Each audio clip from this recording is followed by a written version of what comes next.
My dear brothers and sisters, it is Monday of the 24th week of Ordinary Time. We reflect upon the Holy Gospel of St. Luke, chapter 7, verse 1 to 10. Here we are once again reminded of the encounter of Jesus Christ with the centurion, or rather, how Jesus Christ heals the servant of the centurion.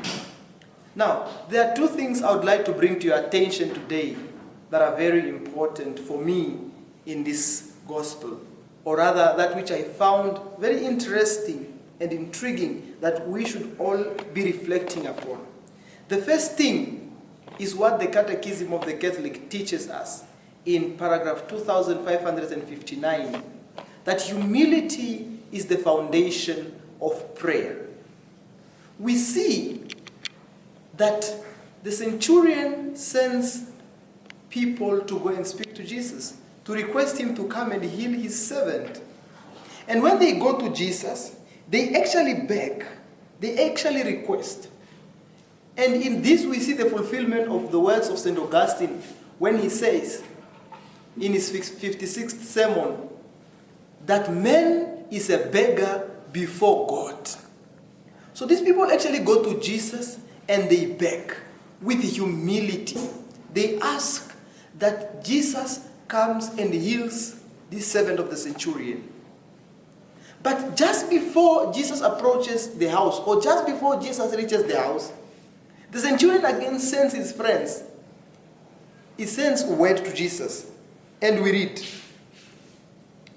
when he was not far from the house, the centurion sent friends to him, saying to him, Lord, do not trouble yourself, for I am not worthy to have you come under my roof.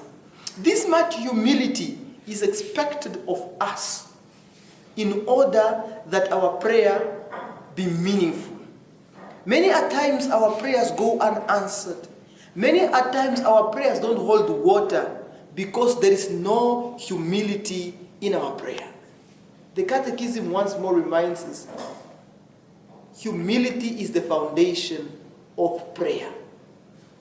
Up until we are humble, then only we will understand, then only we will learn that we do not know how to pray as we ought to pray. And how do we learn to pray as we ought to pray? Is through humility. This is the first thing, the integration of humility and prayer. That actually humility itself is prayer.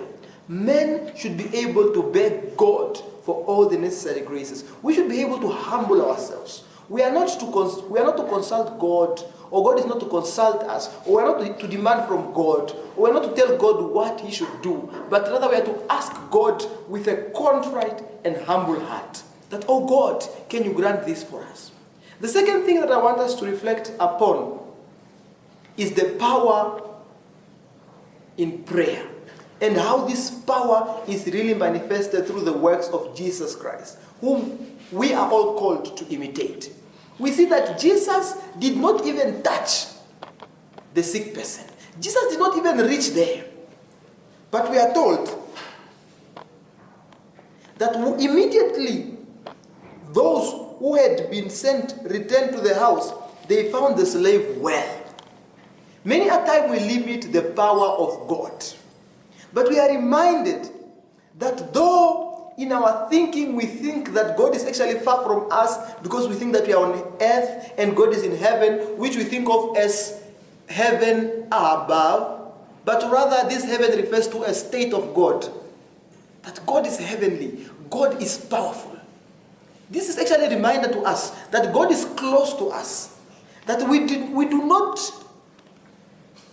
need anything else apart from getting closer to God. The more we get closer to God, then God heals us. We do not need anything apart from that, rather than having an intimate relationship with God.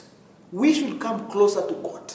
Then the power of God is much more manifested. But let us not limit the power of God to material things. Let us not limit the power of God to any object.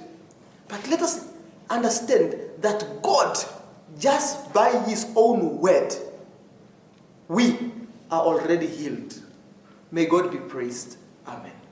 For the light of your love.